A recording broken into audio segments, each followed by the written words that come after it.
Hello everyone, welcome to my channel online GS by Divakar. इस video में हम लोग बात करने वाले हैं फर्स्ट पेपर का, जो आपका नेट एग्ज़ाम होता है, जिसमें हम लोग यहाँ पे जो प्रश्न आपका दिया जाएगा वो जून 2020 का जो प्रीवियस ईयर पेपर है, यानी कि नवंबर में जो एग्ज़ाम हुआ था आपका, उसी से रिलेटेड यहाँ पे हम लोग देखेंगे। और यहाँ पे नवंबर के एग्ज़ाम के एक एक सेट को हम लोग यहाँ पे सॉल्व करेंगे। और जो मैंने पेड कोर्स में जैसे उसका थ्योरी कंप्लीट करा दिया, उसी को यहाँ पे हम लोग देखेंगे।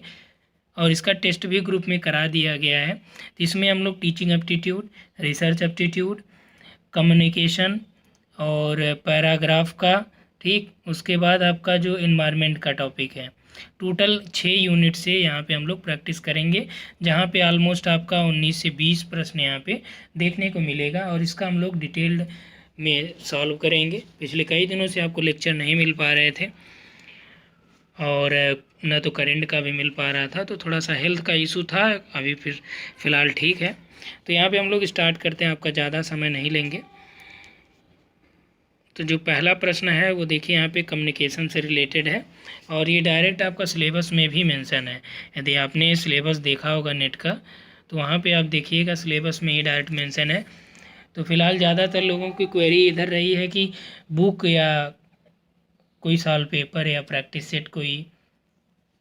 तो एक बात आपको स्पष्ट कर दें कि फर्स्ट पेपर की चाहे जितनी बुक आप पढ़ लें या जो भी बुक आती है, तो उसमें आप देखेंगे कि केवल आपको ये देखना है कि जो आपका सिलेबस है, ठीक, आपको क्या करना है, सिलेबस नोट डाउन कर लेना है। और सिलेबस के हर एक टॉपिक पे एक आपको अलग से कॉन्सेप्ट डेवलप करना है कि इस टॉपिक पे क्या चीज़ें आ सकती हैं या इसका थीम क्या है। क्योंकि जो प्रश्न आपका यूजीसी नेट फर्स्ट पेपर की में बन रहा है, अभी आप देखेंगे यहाँ पे ही, वो जब तक आप उस टॉपिक का कॉन्सेप्ट नहीं समझेंगे या उसकी थीम को नहीं पकड़ पाएंगे, तब तक आप उस प्रश्न को सॉल्व नहीं कर सकते। चाहे आप कितनी भी किताबें क्यों ना पढ़ लें, जब तक आपको कॉन्सेप्ट नहीं क्लियर रहेगा तो आप उसको नहीं कर पाएंगे। क्योंकि यहाँ पे जो प्रश्न दे रहा है वो डिटेल्ड में दे रहा है, यानी कि उसके कई ऑप्शंस बना के दे रहा है, उसके बाद वहाँ पे विकल्प दे रहा है आपको, यानी कई चीज़ें प्रश्न में दे रहा है नंबरिंग करके, उसके बाद आपका ऑप्शन बना रहा है ऑर्डरिंग कर रहा है कई। ठीक, जैसे पहला प्रश्न आप देखिए कि निम्नलिखित में से कौन सा प्रभावी अंतर सांस्कृतिक संप्रेषण में योगदान करते हैं। अब देखिए, इंग्लिश भी यहाँ पे ज़्यादा महत्वपूर्ण है, क्योंकि इंग्लिश का जो यहाँ पे आप देखेंगे, जो आपका फर्स्ट पेपर है, कई चीज़ें जो टीचिंग या रिसर्च एप्टीट्यूड में होगा जो हिंदी में आपको नहीं समझ में आएगा, लेकिन इंग्लिश में आप आसानी से समझ जाएंगे। जैसे यहाँ पे दिया है कि प्रभावी अंतः सांस्कृतिक संप्रेषण, यानी कि इफेक्टिव क्रॉस कल्चरल कम्युनिकेशन। तो जो अंतः सांस्कृतिक संप्रेषण होता है, इसमें क्या होता है कि अलग अलग संस्कृतियों और सामाजिक समूहों का ये संप्रेषण होता है। जो अंतः सांस्कृतिक, यानी कि यहाँ पे देखिए, contribute the effective cross cultural communication. बात आ गई क्या, क्रॉस कल्चरल की। यदि क्रॉस नहीं होता, केवल कल्चरल कम्युनिकेशन की आती, तब वो आप एक संस्कृति की बात करते हैं, एक कल्चर की बात करते हैं। लेकिन यहाँ पे क्रॉस की बात किया, यानी कि एक नहीं बल्कि अनेक संस्कृतियों की बात की गई। अनेक सांस्कृतिक और सामाजिक समूहों के बीच जो कम्युनिकेशन होता है, उसी को बोलते हैं क्या, इंटर कल्चरल कम्युनिकेशन या अंतर सांस्कृतिक या क्रॉस कल्चरल कम्युनिकेशन बोलते हैं। ठीक, यहाँ पे देखिए इंग्लिश में थोड़ा सा अलग दिया, हिंदी में अलग दिया है। अब इसमें ऑप्शन आप खोजिए कि क्या कह रहा है कि प्रभावी अंतर सांस्कृतिक संप्रेषण में योगदान करता है क्या चीज़। पहला दिया है कि क्विक फ्लो ऑफ वर्ड, शब्दों का त्वरित प्रभाव हो, यानी जो अंतः सांस्कृतिक संप्रेषण होता है, क्या उसमें शब्दों का त्वरित प्रभाव जरूरी है? नहीं। क्यों? क्योंकि यहाँ पे ये अंतर सांस्कृतिक कम्युनिकेशन की बात किया है, ठीक, इनर या क्रॉस कल्चरल कम्युनिकेशन की बात किया है। यहाँ शब्द से आप बहुत ज़्यादा इसका मतलब नहीं निकाल सकते हैं। दूसरा देखिए, यूज ऑफ फॉरेन वर्ड्स, विदेशी शब्दों का उपयोग। तो अंतर सांस्कृतिक संप्रेषण, यानी कि जो क्रॉस कल्चरल कम्युनिकेशन है, इसमें आप विदेशी शब्दों का प्रयोग करके क्या साबित करेंगे। तो इसमें आपको ये करना पड़ेगा, जब आपको अन्य विभिन्न प्रकार की संस्कृतियों के साथ आपका संप्रेषण होता है या अलग अलग सांस्कृतिक समूहों के साथ आपका संप्रेषण होता है, तो आपको उन्हीं शब्दों को, जैसे मान लीजिए आप शब्दों का त्वरित प्रभाव बनाए हैं, खूब स्पीड में बोल रहे हैं, सामने वाले को कुछ चीज़ें पकड़ में आ रहे हैं, कुछ चीज़ें ना पकड़ में आ रही, क्योंकि वो भी तो अलग कल्चर से बिलोंग करता है। हो सकता है कि उसकी भाषा भिन्न हो। जैसे कोई आपका विदेशी मित्र आ जाए आपके यहाँ, आप हिंदी में फ्लो में एकदम स्पीड में बोलते जाइए, उसको 2-4 वर्ड समझ में आएगा और सारी चीज़ें उड़ जाएंगी। या आप वहाँ पे जाइए फॉरेन में कहीं, वहाँ के जो लोग जिस स्पीड से इंग्लिश से आए, जो भी आप स्पोकन उनकी लैंग्वेज है, वो उतनी स्पीड में बोलेंगे, आप मान लीजिए कितने भी जानकार हैं उस भाषा के, पूरी तरह से आप उन चीज़ों को नहीं पकड़ पाएंगे, कुछ न कुछ छूट जाएगा। इसलिए शब्दों का त्वरित प्रभाव अन्य संस्कृतियों पे या क्रॉस कल्चरल कम्युनिकेशन के लिए योगदान नहीं देता है। विदेशी शब्द आप उपयोग करेंगे, मान लीजिए वो देसी है, विदेशी यूज करेंगे तो क्या होगा, नहीं इफेक्टिव होगा। तीसरा देखिए, सिलेक्शन ऑफ सिंपल वर्ड्स, साधारण शब्दों का उपयोग करना पड़ेगा, क्योंकि जब भी आप संप्रेषण करेंगे अलग लोगों से, अलग सामाजिक समूहों से, तो आपको क्या करना पड़ेगा, सिंपल वर्ड्स यूज करना पड़ेगा, जिससे वो आसानी से समझ पाएँ। ठीक, तो ये यहाँ पे होगा। डी वाला देखिए, यहाँ पे पूरा ये अभी आगे ऑप्शन आपको और मिलेगा। टेकिंग टर्न्स टू स्पीक, यानी बोलने के लिए बारी लेना, ये भी सही बात है। जैसे मान लीजिए 4 लोग हैं, ठीक, या 6 लोग, मान लीजिए जो भी लोग हैं, आपस में जब ये बात करते हैं तो आपको ये वेट करना, जैसे एक व्यक्ति की बात ख़त्म हो गई, आपको इस बात का इंतज़ार करना पड़ेगा कि ये बंदा अपनी बात ख़त्म करे तब आप स्टार्ट करें। ऐसा नहीं कि ये भी चालू किए, ये भी चालू किए, ये भी चालू किए। तो ये मान लीजिए श्रोता 3 बेचारे हैं, तो ये किसकी बात सुने, और वहाँ पे कोई चीज़ फिर स्पष्ट नहीं हो पाएगा। इसलिए ये जब बोलने महोदय, तब ये महोदय स्टार्ट करें, और इनके बाद ये करें, यानी कि बोलने के लिए अपनी बारी का भी इंतज़ार करना पड़ेगा। अगला ऑप्शन क्या दिया, मेंटेनेंस ऑफ इटिक्विटी। इटिक्विटी मतलब नैतिकता होता है, इटिक्विट। ये आपका देखिए पहले क्या था कि अभी जब से ये सिलेबस चेंज हुआ 2019 से, तब जो लेवल इसका ज़्यादा बढ़ा दिया है, और आपको क्या करना है कि जो प्रीवियस ईयर के प्रश्न कराया जा रहा है उसको आप बेहतरीन ढंग से, वही केवल यदि आप सॉल्व करें रहेंगे, और नॉर्मल तरीके से एक थ्योरी सभी टॉपिक पे आपको कुछ न कुछ पकड़ तो रहेगा ही। जैसे ही आप प्रश्न को डिटेल में सॉल्व करेंगे तो उससे रिलेटेड कुछ न कुछ इन्फॉर्मेशन आपको कलेक्ट हो जाए। जैसे जब हमने आपको थ्योरी पढ़ाया होगा कि क्रॉस कल्चरल कम्युनिकेशन क्या होता है या इनर कल्चरल कम्युनिकेशन क्या होता है, तो उस समय हमने बताया होगा।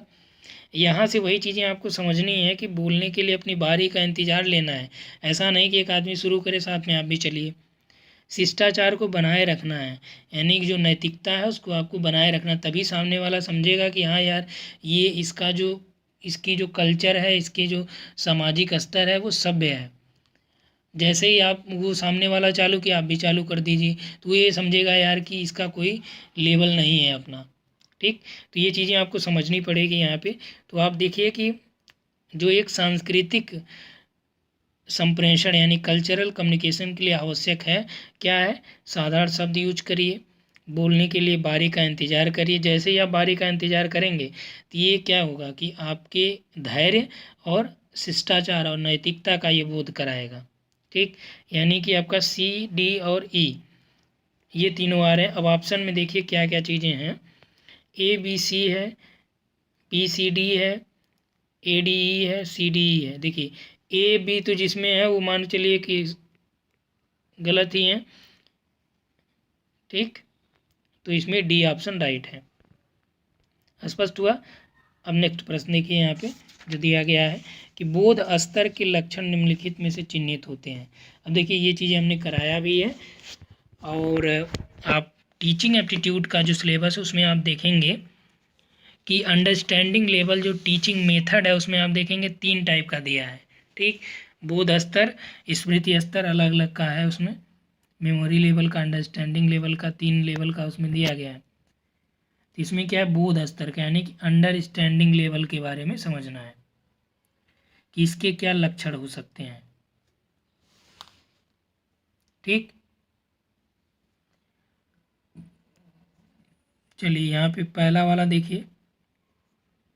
बोध स्तर में क्या होता है, यानी अंडरस्टैंडिंग लेवल में शिक्षक विषयगत सामग्री को व्यवस्थित करने में, विभिन्न इकाइयों की संरचना में और छात्रों के अभ्यास को नियंत्रित करने में पहल करता है। यानी जो बोध स्तर या अंडरस्टैंडिंग लेवल होता है उसमें क्या होना चाहिए, क्या ये शिक्षक के जो विषयगत सामग्री है उसको सिस्टमेटिक आर्डर में करने, अलग अलग जो इकाइयाँ हैं उसका स्ट्रक्चर, छात्रों का अभ्यास करने में ये नियंत्रित पहल नहीं। अंडरस्टैंडिंग लेवल में ये नहीं होता है। It is basically dedicated in helping the student to see the relationship and application as tool of fact. ये राइट है, क्योंकि अंडरस्टैंडिंग लेवल में उसको खुद तो समझ आ जाएगी, क्योंकि वो बोध स्तर की बात कर रहा है। अब वो छोटा बच्चा नहीं है कि आप उसको रटाइए चीज़ों को। It is basically dedicated to helping the student to see the relationship and application as tool of fact, यानी कि यह साधारणतः छात्रों के संबंधों को देखने, तथ्यों के उपकरण के रूप में उसका एप्लीकेशन, उसके एप्लीकेशन में सहायता देने के लिए समर्पित होता है। अंडरस्टैंडिंग लेवल, ये राइट है। ठीक, आगे देख लीजिए, अभी यहाँ पे आपको ऑप्शन भी मिलेगा। सी में देखिए, it is directed as problem raising and problem solving in collaborative manner, यानी यह समस्या उत्पन्न करने और समस्या निवारण में सहयोग के रूप में निर्देशित करता है। तो क्या ये लेवल है, यानी कि अंडरस्टैंडिंग लेवल में ऐसा होता है? ऐसा नहीं होता है। समस्या उत्पन्न करने में वहाँ पे समस्या सॉल्व भी होती है। यह विचारों और तथ्यों के संप्रत्ययीकरण की चेष्टा करते हैं, यानी कि it is aimed at the conceptualisation of ideas and fact. Right, क्या करता है ये कि जो विचार हैं, जो तथ्य हैं, उसको संकल्पनात्मक रूप में परिवर्तित करने की बात करता है, यानी कि उसको, उसकी थीम को समझने की बात करता है। कौन? Understanding level. ठीक, आप लोग देखिएगा, टीचिंग एप्टीट्यूड में कराया हूँ मैं। The purpose is to promote autonomy in the learning process through self control. इसका उद्देश्य स्वनियंत्रण द्वारा अधिगम प्रक्रिया में स्वायत्तता का समर्थन करना। ये नहीं है। क्यों? क्योंकि अंडरस्टैंडिंग लेवल का ये मतलब नहीं होता कि आपको ऑटोनॉमी इस्टेब्लिश करनी है, कि नहीं जो चीज़ हम कह रहे हैं वही सही है। उद्देश्य स्वनियंत्रण द्वारा अधिगम प्रक्रिया में स्वायत्तता का समर्थन करना। वहाँ पे ये है कि आप अंडरस्टैंडिंग का मतलब आपको एक समझ विकसित हो गई है। आप दूसरे की भावनाओं को, दूसरे की बातों को, दूसरे के ज्ञान को भी आपको तवज्जो देनी पड़ेगी। समझ में आई बात? तो इसलिए ये रॉन्ग हो गया। यहाँ पे दो ही आपको मिला, बी और डी। अब ऑप्शन में देखते हैं, A B, B D, C D, D. तो आपके पास क्या मिला? B D. ठीक, अगला देखिए, mitigation measure to cope with floods include, यानी कि बाढ़ के प्रभावों से निपटने के लिए अल्पीकरण उपाय कौन सा है? अब देखिए, ये आपदा प्रबंधन में है। यदि आपसे कहा जाए कि कहीं बाढ़ आ गई है और आपको वहाँ पे उसको कम करना है, तो आप क्या करेंगे? ठीक, विद्युत सेवा पैनल का उन्नयन या संरक्षण करना, यानी बाढ़ के जो प्रभाव दिख रहे हैं उससे निपटने के लिए आपको क्या करना है? उसका मिटिगेशन मेजर करना है। अल्पीकरण उपाय कौन कौन से होने चाहिए? तो उसमें क्या है कि विद्युतीय सेवा पैनल का उन्नयन या संरक्षण करना, यानी कि जो वहाँ पे एलिवेटिंग और protecting electrical services of panel, यानी कि जो, सही बात है कि जहाँ पे आपदा आई है वहाँ पे क्या करना है कि जो इलेक्ट्रिक सर्विसेज हैं, ठीक, उसके पैनल्स हैं, उसको क्या करना है? प्रोटेक्ट करना है, संरक्षित करना है, कि कहीं उसकी वजह से, जैसे मान लीजिए बाढ़ आ गई, ठीक, और कोई विद्युत, या मान लीजिए आपका ट्रांसफार्मर है विद्युत का ही, और वो जल में कहीं गिर गया या बाढ़ में ही, तो उससे क्या होगा? पानी में बिजली उतर जाएगी वहाँ पे, आसपास का जो एरिया, जो वहाँ लोग आ रहे हैं, जहाँ तक फैलेगा उसका प्रभाव तो वहाँ दिखेगा। राइट, ये यहाँ पे सही है। बाढ़ के उफानों में बेहतर ढंग से निपटने के लिए पुलियाओं को की चौड़ा करना, यानी जो पुलिया है जहाँ से पानी जाएगा उसको क्या करना है, उसको और उसकी चौड़ाई बढ़ाना है बाढ़ के उफानों को बेहतर ढंग से, यानी बाढ़ में जो उफान आ रहा है तो उसके लिए क्या करना पड़ेगा, पुल की चौड़ाई को बढ़ाना पड़ेगा, यानी जो छोटी छोटी पुलियाँ लगी हैं उसको निकाल देना, वहाँ पे ज़्यादा चौड़ी पुलिया लगाना। इससे क्या होगा कि जो बाढ़ के प्रभाव हैं वो कम हो जाएंगे। यहाँ पे क्या बोला, अल्पीकरण की बात करा, यानी मिटिगेशन की बात किया है। ठीक, नेक्स्ट है बी वाला भी राइट है। सी देखिए, protecting collision facilities with barriers and sandbags, यानी अवरोधों और रेतों के थैले द्वारा क्या करना, बैरियर्स सुविधाओं का संरक्षण करना है। अवरोधों और रेत के थैलों द्वारा संतरण, यानी कि प्रोटेक्टिंग कोलिजन फैसिलिटीज़। तो इससे क्या होगा, अवरोध बना दिया जाए या रेत के बड़े बड़े थैले। आप देखते हैं कि जब गंगा नदी की हम लोग बात करें, जैसे कुंभ मेला जब होता है तो उसके घाटों पे या तटों पे आप देखते हैं कटान रोकने के लिए क्या किया जाता है, बालू की या रेत की बोरियां वहाँ पे लगा दी जाती हैं। इससे क्या होगा, कटान नहीं होगा। तो ये यहाँ पे करना पड़ेगा, अवरोध एक प्रकार से ये काम करता है। ठीक, इससे क्या होगा, कटान नहीं होगा, यानी अपर्दन नहीं होगा। डी का देखिए, removing trees and debris from the flood plains, बाढ़ क्षेत्रों से वृक्षों और मलबों को हटाना। तो ये तो कोई बहुत समझदारी का काम नहीं हुआ ना, कि जो बाढ़ क्षेत्र है वहाँ से आप मलबे हटा दिए तो ये ठीक है, लेकिन वृक्ष को हटाना वहाँ से, ये समझदारी की बात नहीं है कि आप जो बाढ़ का क्षेत्र है वहाँ से वृक्ष हटा दें। इससे आपदा या बाढ़ पर कोई विशेष फर्क नहीं पड़ने वाला है। ठीक, आगे देखिए, relocating equipment outside the flood plains. ठीक, तो यहाँ पे क्या कह रहा है ये, कि relocating equipment outside the flood plains, उपकरणों को बाढ़ क्षेत्र से स्थानांतरित करना, यानी जो भी उपकरण हैं वहाँ पे बाढ़ क्षेत्र से उसको हटा देना। तो ये भी एक अच्छा कार्य है कि वहाँ पे ये न लगाया जाए। तो जैसे कि कहीं पे भी बाढ़ के प्रभाव दिख रहे हैं तो उसको कम करने के लिए आपको क्या करना पड़ेगा, कि वृक्षारोपण करना पड़ेगा, वन विनाश को रोकना पड़ेगा। इससे भी क्या होगा, बाढ़ के जो प्रभाव हैं वो कम किए जा सकते हैं। अब ऑप्शन देखिए, यहाँ पे जो देखने को मिला है ये आपका डी वाला रंग है और सब सही है। तो ए बी सी डी सही है, डी जिसमें है वो तो रंग हो जाएगा। ए बी सी ई ये राइट है, ये रंग है, ये भी रंग है। ठीक, बी वाला राइट है। आगे देखिए, which are the following support materials in learning use the procedure of programmed instructional technology based on Skinner and Crowder's principles. अब ये देखिए, ये थोड़ा सा आपका थ्योरी में चला गया है, हालांकि ये आपके सिलेबस में तो है नहीं।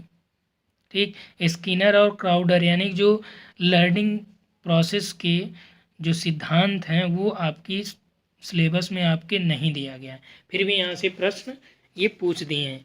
ठीक, तो यहाँ पे जैसे टीचिंग का जो पार्ट है, अगर आप पेडागॉजी में पढ़ेंगे अलग तरीके का हो जाता है, टेट सी टेट के लिए पढ़ेंगे अलग तरीके का हो जाता है, नेट के लिए आप अपना सिलेबस ही पढ़ेंगे। ठीक, तो मान के चलिए कि जो आपके पेपर में 5 प्रश्न आएंगे, 5 में 4 तो आप कर ले जाएंगे, एक आपका यही थोड़ा एक्स्ट्रा हो जाता है लेवल का। ठीक, तो 4 कैसे कर पाएंगे, एक तो आपको थ्योरी पे स्पेशल पकड़ बनानी पड़ेगी, थ्योरी के सभी टॉपिक पे आपको पकड़ बनानी पड़ेगी, उसके कॉन्सेप्ट को समझना पड़ेगा, तभी आप कर पाएंगे।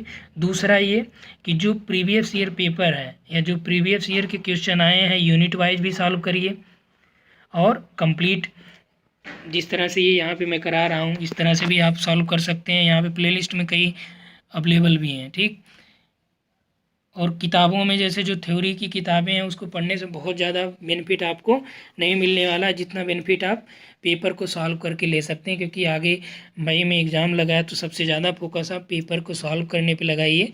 और कुछ जो टॉपिक है जहाँ पे आपको नहीं समझ में आ रहा है उस टॉपिक पे आप पढ़िए चीज़ों को, उस पर आप अपना कॉन्सेप्ट जो है बनाइए।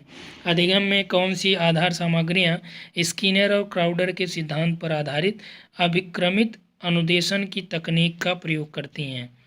ठीक, अनुदेशन की तकनीक यानी मॉड्यूलर इंस्ट्रक्शनल मटेरियल्स की बात किया है, अनुदेशात्मक सामग्री। ठीक, क्राउडर और स्किनर की। तो यहाँ पे देखिए क्राउडर और स्किनर का जो सिद्धांत है उस पर आधारित जो इंस्ट्रक्शनल टेक्नोलॉजी पे बेस्ड जो प्रोग्राम्ड इंस्ट्रक्शनल टेक्नोलॉजी पे बेस्ड जो इनकी अनुदेशन की तकनीकी है प्रयोग किया है इन्होंने, उसमें दिया है कि मॉड्यूलर इंस्ट्रक्शनल मटेरियल अनुदेशनात्मक सामग्री इन्होंने यूज किया। तो ये रॉन्ग है। ब्रांचिंग प्रोग्राम्स बेस्ड मटेरियल यानी श्रृंखलित अभिक्रम आधारित सामग्री का उपयोग स्किनर और क्राउडर ने किया था। लीनियर प्रोग्राम्स बेस्ड मटेरियल रेखीय अभिक्रम आधारित सामग्री, तो रेखीय भी किया था और ब्रांचिंग भी। ठीक, specially prepared supplement programme materials यानी विशेष रूप से निर्मित पूरक कार्यक्रम सामग्री का उपयोग किया नहीं, इनकी तकनीक में ऐसा उपयोग। व्याख्यान की वे रूपरेखाएं जो चिंतन करने जैसे घटक विद्यमान है, तो ऐसा भी इन्होंने नहीं किया था। ऑप्शन में देखिए दो ही चीज़ यहाँ पे बी और सी है, यानी ए C B C C D, तो यहाँ पे राइट आपका बी सी हो जाएगा, बी। ठीक, इसका डिटेल हम लोग अलग से करेंगे। अभी फ़िलहाल आपका जो मई में एग्ज़ाम होने वाला, क्योंकि यहाँ पे बहुत ज़्यादा डिटेल हम लोग जाएंगे तो वीडियो और ज़्यादा बड़ा हो जाएगा। To put out world least pathway to limit global warming to, ये देखिए प्रीवियस ईयर में पूछा गया प्रश्न है कि ग्लोबल वार्मिंग को पूर्व औद्योगिक स्तर के 2 डिग्री सेंटीग्रेड तक सीमित करने के उद्देश्य से विश्व को सर्वाधिक कम लागत के मार्ग पर लाने के लिए 2017 के सापेक्ष 2030 तक वैश्विक ग्रीनहाउस गैस उत्सर्जन में किस सीमा तक कटौती करना आवश्यक है? 25%, 15%, 10% या 20%? तो यहाँ पे जो राइट आंसर आपका है ये है 25% की बात की गई थी। ठीक, पेरिस समझौते में ये बात किया गया था कि 2030 तक 2017 के सापेक्ष, ध्यान रखिएगा 2017 के सापेक्ष 2030 तक जो ग्रीन हाउस गैस है, ना कि CO2, ग्रीन हाउस गैस में कई आ जाती हैं, तो ग्रीन हाउस गैस है उसके उत्सर्जन में 25% की कमी की बात इन्होंने किया था कि इतनी कटौती होनी चाहिए। अगला, ये अहमद की शिक्षण अधिगम स्थितियाँ सातत्य पर लाई जा सकती हैं जिसका विस्तार स्मृति स्तर से विमर्शक स्तर तक होता है, किसके द्वारा प्रतिपादित होता है? यानी कुर्ट लेविन ने किया या स्टीफन एम कोरी ने, एल विगी ने या स्किनर ने? ठीक, तो यहाँ पे जो आपका राइट आंसर हो जाएगा ये मॉरिस एल विगी, इन्होंने शिक्षण अधिगम स्थितियाँ जो बताया था कि इसमें एक कंटिन्यूटी या continuum ranging from memory level to reflected level की बात इन्होंने की थी। देखिए जो मेमोरी, जो आपका लर्निंग प्रोसेस है उसमें लर्निंग लेवल जो थे understanding level, memory level, reflected level, यानी जो विमर्श लेवल है। ठीक, तो इसमें राइट आंसर आपका सी है, बीगी महोदय। अगला देखिए, which of the following are the characteristics of a good sample in research? शोध में अच्छे प्रतिदर्श। सैंपलिंग का हमने आपको कराया था कि सैंपल क्या होता है, प्रतिदर्श क्या होता है। इसमें जो शोध में अच्छे प्रतिदर्श की बात किया है कि ये गुड सैंपल कौन से होते हैं रिसर्च में। ठीक, तो यहाँ पे देखिए सुगमता पूर्वक जो प्राप्त हो जाए, शोध में जो सैंपल होते हैं आसानी से जो प्राप्त हो जाए वो अच्छे सैंपल नहीं होते हैं। रिप्रेजेंटेटिव ऑफ पॉपुलेशन कैरेक्टरिस्टिक, विशिष्ट पॉपुलेशन की जो विशिष्टता है उसका यदि प्रतिनिधित्व करें यानी कैरेक्टरिस्टिक्स की बात की है तो ये आपका हो सकता है। अगला, शोधकर्ता का व्यक्तिगत हित है तो ये एकदम नहीं, क्योंकि वो इससे बायस्ड हो जाएगा। अगला है कि वास्तविक मान को अनुमानित करने में यथार्थता और परिशुद्धि, ये आपका सही है क्योंकि जो रियलिटी है उसको ये एक्यूरेसी उसमें होनी चाहिए। फ्रीडम फ्रॉम बायस, देखिए लिखा है ना, यहाँ पे व्यक्तिगत हित आएगा तुरंत वो बायस्ड हो जाएगा, तो पक्षपात रहित होना चाहिए। तो यहाँ पे आपका कौन सा बी, डी और ई राइट है। A B C B D E, B C D C D E, B D यानी सेकेंड ऑप्शन। अगला देखिए, संप्रेषण में पुनर्कथन का क्या तात्पर्य है, यानी कि reframing of in communication means. संप्रेषण में पुनर्कथन का क्या तात्पर्य है, नए रूपकों का अनुप्रयोग, पारंपरिक अभिव्यक्तियों को नकारना, अतिशयोक्त को चुनना, विरोध द्वित्वों को वरीयता देना यानी preferring oppositional binaries, employment of new metaphors यानी नए रूपकों का अनुप्रयोग करना। संप्रेषण में पुनर्कथन का जो तात्पर्य होता है वो employment of a new metaphor यानी जो नए नए चीज़ें हैं उसको उसमें अप्लीकेबल करना। इससे क्या होगा कि पुनर्कथन के द्वारा व्यक्ति किसी भी वार्तालाप में कोई नया मुद्दा ला सकता है या जो बातचीत से जुड़े मुद्दे हैं उसको पूरी तरह से वो बदल देता है। तो पुनर्कथन का मतलब यही होता है, राइट आंसर ए हो जाएगा।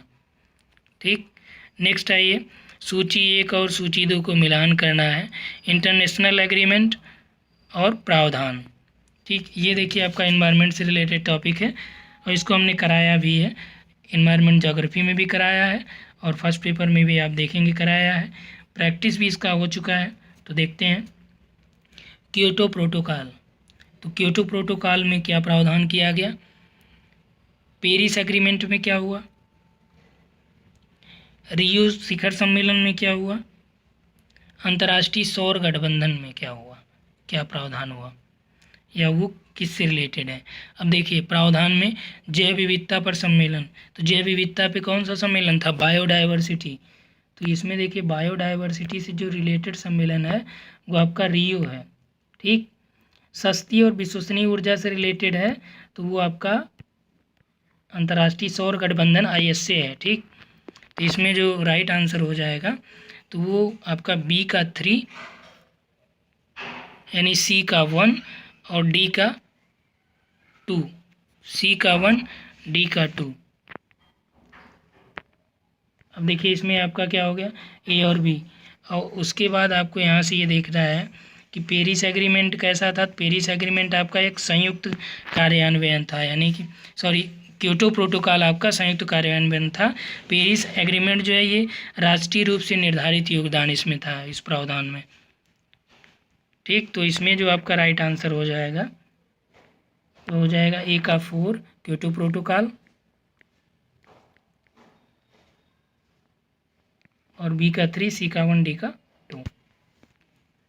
आगे देखिए, स्टेटमेंट दिया है कथन 1 कि अंतः संप्रेषण कक्षा में टीम कार्य की भावना को प्रोत्साहित करता है, यानी cross communication promote team work in the class. तो जो अंतः संप्रेषण है ये कक्षा में टीम कार्य की भावना को प्रोत्साहित करता है, तो ये गलत है। क्योंकि अंतः जो संप्रेषण होता है ये टीम की भावना को विकसित नहीं करता है, प्रोत्साहित नहीं करता है, बल्कि ये क्या करता है कि ये एक दूसरे के सांस्कृतिक पृष्ठभूमि को समझाने में मदद करता है। ठीक, तो कथन आपका ये फर्स्ट वाला तो रॉन्ग हो गया। दूसरा देखिए, अंतर सांस्कृतिक परिवेश में संप्रेषण की परिशुद्धता नम्य और अनुक्रियात्मक होती है, अनुक्रियात्मकता उसमें होती है। तो ये आपका क्या है, राइट है। क्योंकि जो अंतर सांस्कृतिक परिवेश होता है वहाँ पे संप्रेषण में परिशुद्धता होती है और वो क्या होता है, फ्लेक्सिबल होता है और रिस्पॉन्सिव भी होता है। ठीक, तो इसलिए यहाँ पे आपका देखिए कथन 1 दोनों सही है, यहाँ पे कथन 1 गलत है, 2 सही है।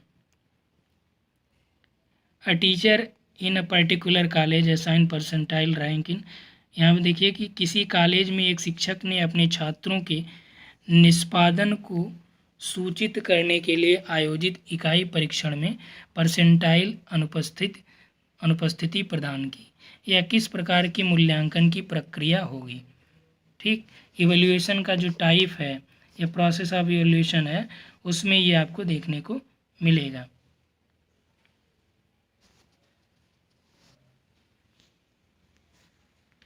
तो यहाँ पे देखिए कि अपने छात्रों को निष्पादन को सूचित करने के लिए आयोजित इकाई यानी कि student performance in the unit test conducted, what type of assessment procedure will it be called.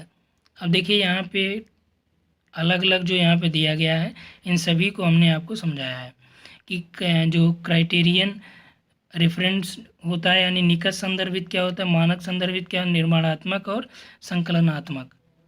ठीक, तो इसमें जो आपका राइट हो जाएगा वह हो जाएगा मानक संदर्भित यानी नॉर्म रिफर्ड। मानक संदर्भित जो परीक्षण होता है उसका उद्देश्य छात्रों की उपलब्धि की तुलना में जो अन्य छात्रों की उपलब्धि है उससे वो तुलना की जाती है, या जो छात्रों की प्राप्ति है किसी ज्ञात समूह के जो अन्य छात्र हैं उनकी सापेक्षिक स्थिति के रूप में इसमें किया जाए, यानी कि प्राप्तांकों की व्याख्या उस परीक्षण में मानक के आधार पर की जाती है। ठीक, यहाँ पे देखिए परसेंटाइल अनुपस्थित प्रदान की। अगला, एक महाविद्यालय का एक शिक्षक पता लगाना चाहता है कि शहरी ग्रामीण अंचल के छात्र छात्राओं की अधिगम में संलिप्तता किस हद तक वे जिस परिवार से आते हैं उनकी सामाजिक आर्थिक स्थिति से जुड़ी है। इस शोध परियोजना में किस चर को निराश्रित चर यानी स्वतंत्र चर बताया जाएगा। देखिए स्वतंत्र चर और परतंत्र दोनों के बारे में हमने बताया, आपको आश्रित चर के भी बारे में बताया है। ठीक, तो इसमें दिया है कि अधिगम के छात्र, परिवार की सामाजिक आर्थिक स्थिति, नगरीय क्षेत्र। एक बार ये फिर से पढ़ेंगे तो और स्पष्ट हो जाएगा। एक महाविद्यालय का शिक्षक यह पता लगाना चाहता है कि शहरी ग्रामीण अंचल के छात्र छात्राओं की अधिगम में संलिप्तता किस हद तक है, शहरी और ग्रामीण दोनों में, और वो जिस परिवार से आते हैं उनकी सामाजिक आर्थिक स्थिति से क्या हुआ जुड़ी है जो अधिगम की संलिप्तता है। इसके बारे में किस चर को निराश्रित यानी स्वतंत्र चर किसको कहा जाएगा। अब देखिए स्वतंत्र चर क्या होता है कि जिस पर प्रयोगकर्ता का नियंत्रण होता है, यानी कि जिसमें वह चाहे वह जैसा चाहे परिवर्तन कर सकता है, जिसके प्रभाव दूसरे चर पर भी पड़े। यानी कि यदि देखा जाए तो परिवार की सामाजिक आर्थिक स्थिति पर नियंत्रण रखा जा सकता है और इसी को स्वतंत्र चर या निराश्रित चर भी कहा जा सकता है। यदि हम लोग देखें ऑप्शन में अधिगम में छात्र संलिप्तता, परिवार का सामाजिक आर्थिक स्थिति, ग्रामीण या नगरीय क्षेत्र, लड़के या लड़कियां। अब देखिए यहाँ पे कह रहा है कि ग्रामीण और शहरी अंचल के जो छात्र छात्राएं हैं उनकी जो लर्निंग में वो कितना इन्वॉल्व हैं सीखने में। ठीक, तो वहाँ पे उनका सोशियो इकोनॉमिक स्टेटस पे यदि पकड़ बना लिया जाएगा तो जाहिर सी बात उसमें परिवर्तन किया जा सकता है। तो यहाँ पे जो आपका राइट आंसर हो जाएगा परिवार की सामाजिक आर्थिक स्थिति इसी के द्वारा गवर्न होता है, इसलिए इसे क्या बोला गया, स्वतंत्र चर बोला गया। इसके परिवर्तन से काफ़ी चीज़ें परिवर्तित हो जाएगी। राइट, नेक्स्ट है स्टेटमेंट का कि शोध में प्रवेश परीक्षा या स्क्रीनिंग के लिए नीति निर्माण में संवैधानिक संबंधों को नकारा नहीं जा सकता है।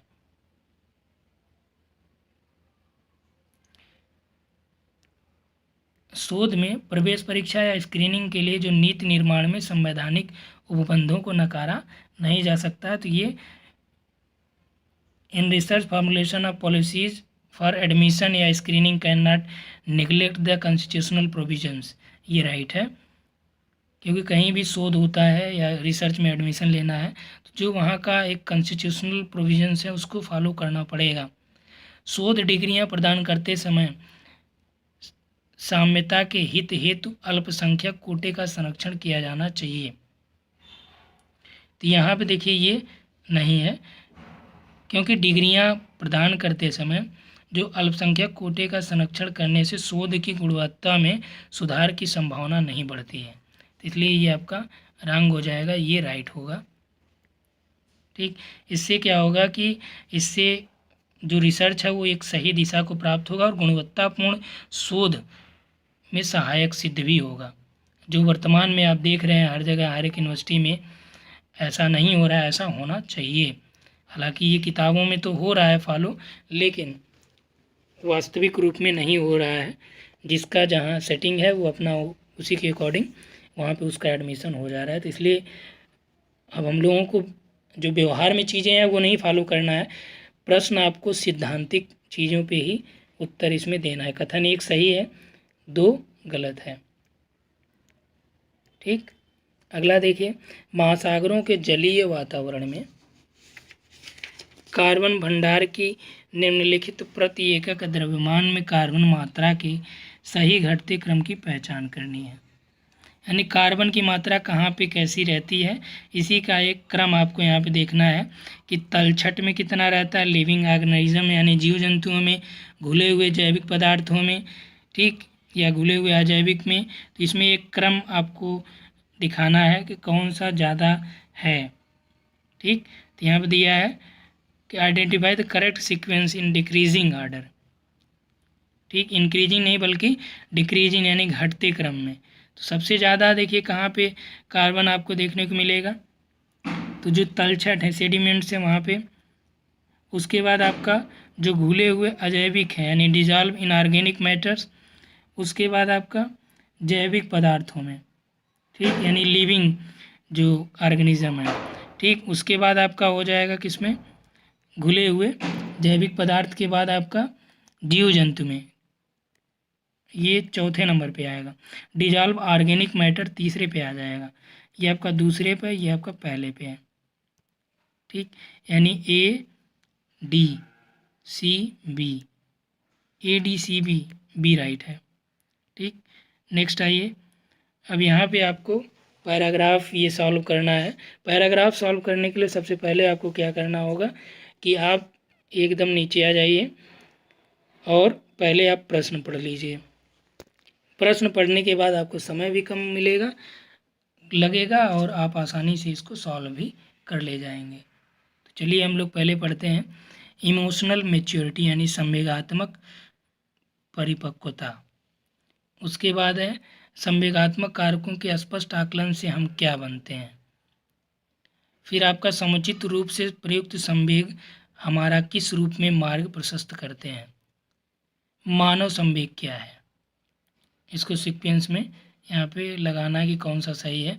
तदनुभूति का विकास व्यक्ति को क्या बनाने में मददगार, यानी कि इम्पैथी मेक्स अ पर्सन, यानी इम्पैथी के द्वारा व्यक्ति क्या बनता है। ठीक, आ जाइए पैराग्राफ पे एक बार उसको पढ़ लीजिए और यहीं से आप इसका आंसर भी ढूंढते हुए चलिए। यहाँ पे देखिए तदनुभूति का जो विकास है, ठीक, तो इसमें व्यक्ति क्या बनाने में मददगार होता है। इसमें 2 ऑप्शन आपको ज़्यादा सही दिख रहा होगा। यहाँ पे आप आएंगे,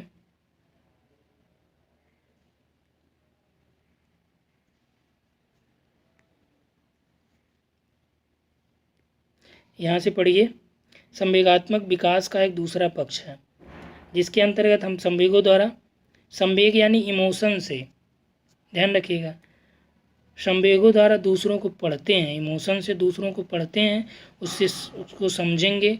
इस प्रकार उनसे बहुत सही तरीके से अगर नहीं जुड़ पा रहे हैं तो किसी काल्पनिक रूप में अपने को जोड़ते हैं।